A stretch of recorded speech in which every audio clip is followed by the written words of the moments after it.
My name is Jazzy Jazz, also known as That Social Worker Entrepreneur, and I am a licensed master social worker. I am so happy and grateful to be able to celebrate Mental Health Awareness Month this month. And I'm not only celebrating as somebody that's part of the mental health field, but I am celebrating as somebody who is part of the neurodivergent family and community. So yeah, we are gonna clap it up, clap it up, clap.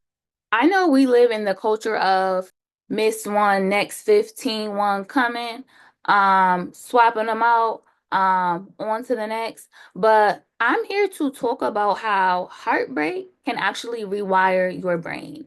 So that relationship that you left or that relationship that ended and you think that you're just fine, cool, calm, and collective, it impacted you, sis, and we need to talk about it and we need to process it and we need to digest it.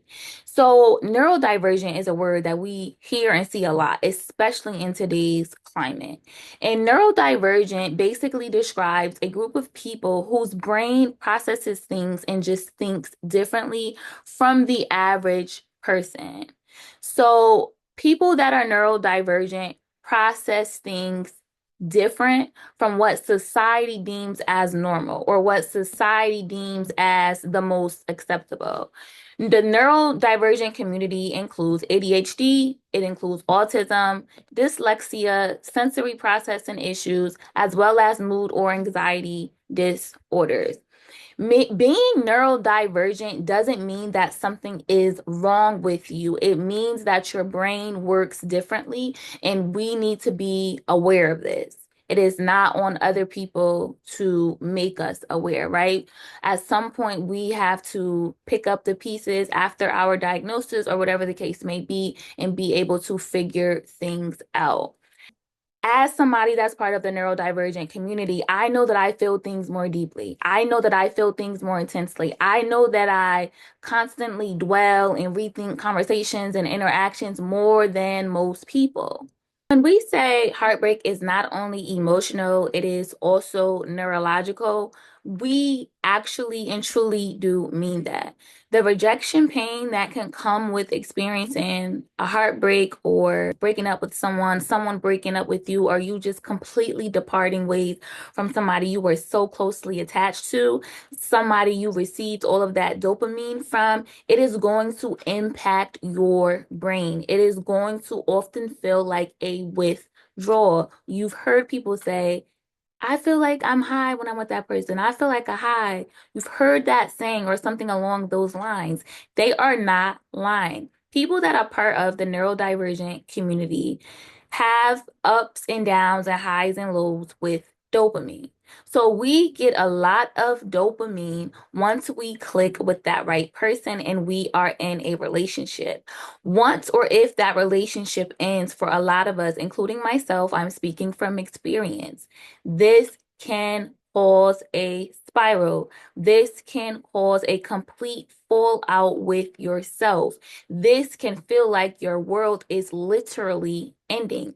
As somebody who grew up, I've been in only two relationships. I'm almost 30. And so breakups just never felt normal to me. Or I feel like I've watched my friends go through breakups, or I've watched my mom go through a breakup, or I've watched other people. But when it was time for Jasmine to go through a breakup, it was always as if somebody was stabbing my heart.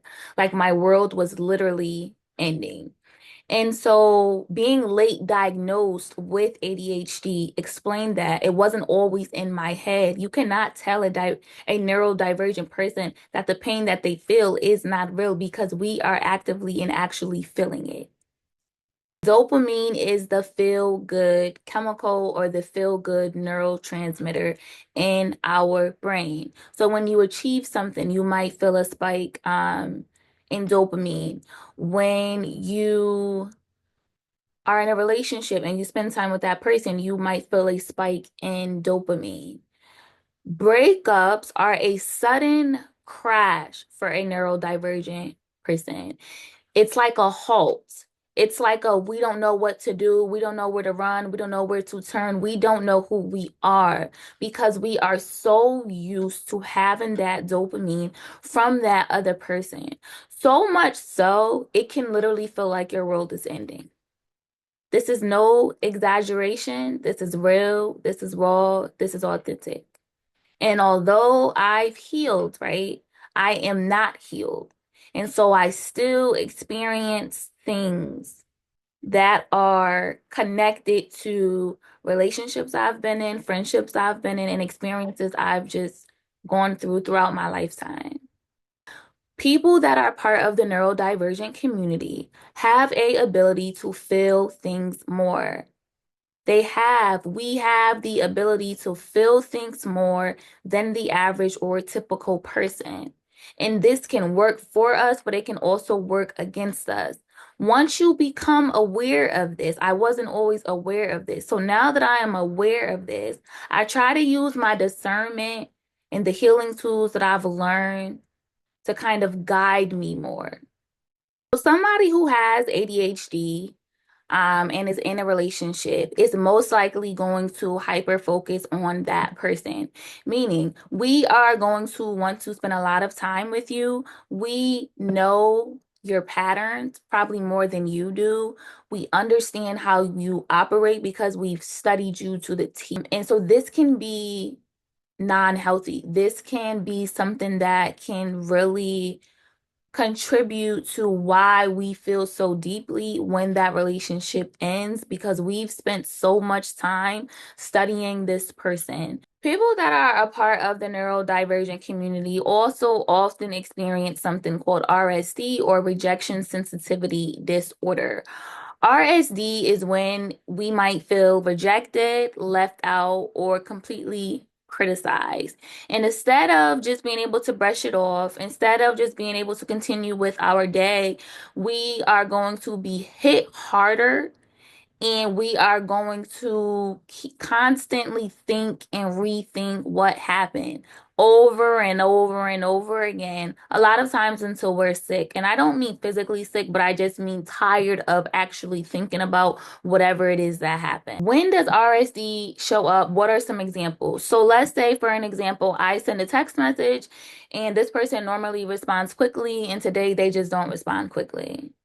For the neurotypical person or somebody with a non-neurodivergent brain, they might think, okay, maybe that person's just busy, or they might just go on with their day.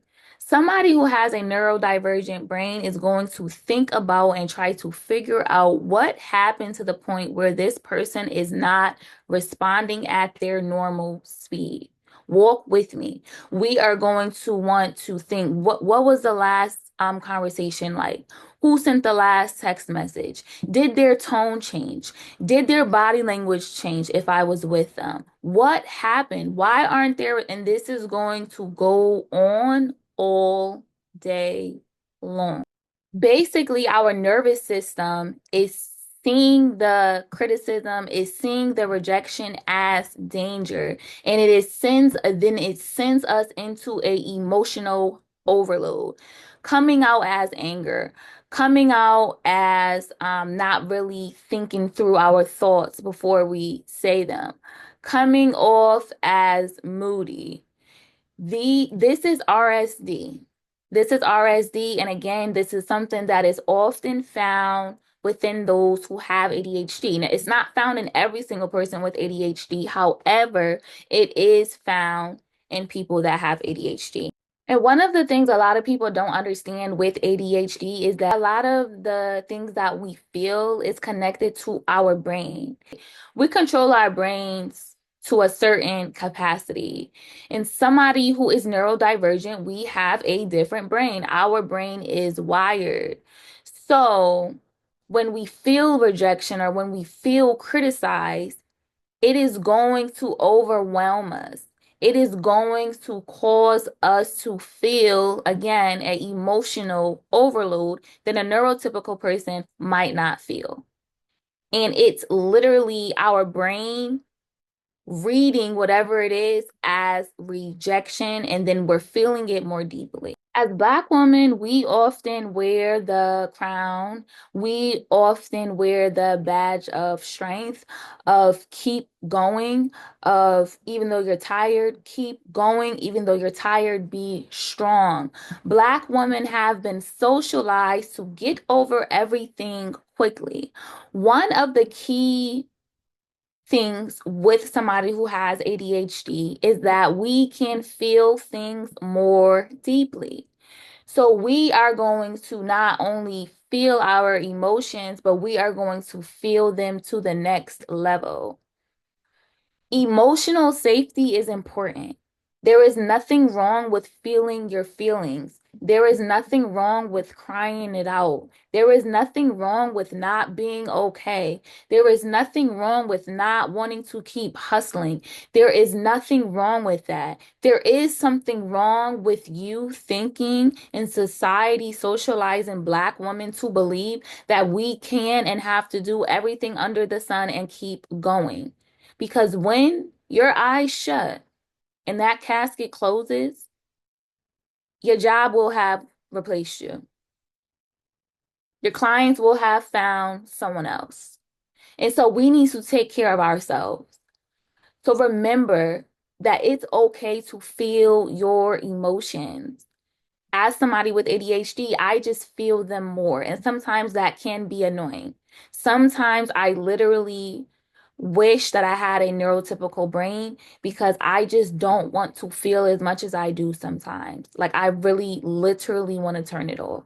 Move your body, move your body, move your body. Do some yoga, try some Pilates, go to the gym, walk the track, dance, twerk. Find a way to move your body. Create new routines. This was a big thing for me. Create routines. What does your routine look like? You are going to need one. This was a big, big thing for me after my last heartbreak. It was difficult for me to find my own routine because I was so connected to that person's routine. So find you a routine, whether that's waking up, doing some slight movement, having tea, praying, I don't know, but you have to find your routine. Nourish yourself. Make sure you're eating properly. Make sure you're drinking your water. You're having your fruits. You're being intentional with your eating. Naming your feelings is important in your healing journey. How do you feel? I feel abandoned. I feel let down. I feel frustrated. Name your feelings. It helps your brain organize and find ways to overcome what you're going through. Therapy is great. If you want to give therapy a try, give therapy a try. In closing, Mental Health Awareness Month is not just about, oh, it's Mental Health Awareness Month. Let's just talk about mental health this month. Let's just highlight mental health this month. No, we should be talking about mental health every day. And that's why I do talk about mental health. I do talk about the things that we as a society don't really dive into, or we dive into it on a trying to be funny or just trying to be superficial. And at some point, it's like, no, this is a serious topic. Breakups are not just it's 7 p.m. Friday and it's 95 degrees. It's your brain is being rewired. You don't have that dopamine anymore. You're not crazy. If you are neurodivergent, again, you are in fact experiencing things more heavily. I say this and I say this with so much love and so much care. Please take care of yourself. Please spend time with yourself. Please give yourself grace. Please grow. Please allow other people to help you grow. A healing journey is, everybody says a healing journey is just for you. Yes, but you are not going to be the only person on your healing journey that is going to contribute to that journey. I don't care if it's a friend. I don't care if it's a parent. I don't care if it's a family member. I don't care if it's a therapist. I don't care if it's the community yoga event you went to. A healing journey is not just done alone. And don't let society tell you that. Find your community. Be there for your community. Show up for each other. Have real conversations. How are you doing mentally? How are things mentally? What have you done for yourself this week? When are you going to find some things to find joy in that are not just working? When are we going to give new things a try? We have to show up for each other and we have to keep educating each other. Again, that social worker entrepreneur, also known as Jazzy Jazz. I always, always appreciate everyone who supports me, likes, comments, shares. I appreciate it all. And I'm going to continue to provide value. I'm going to continue to provide information, and I'm going to continue to provide impact. See ya on my next video. Bye.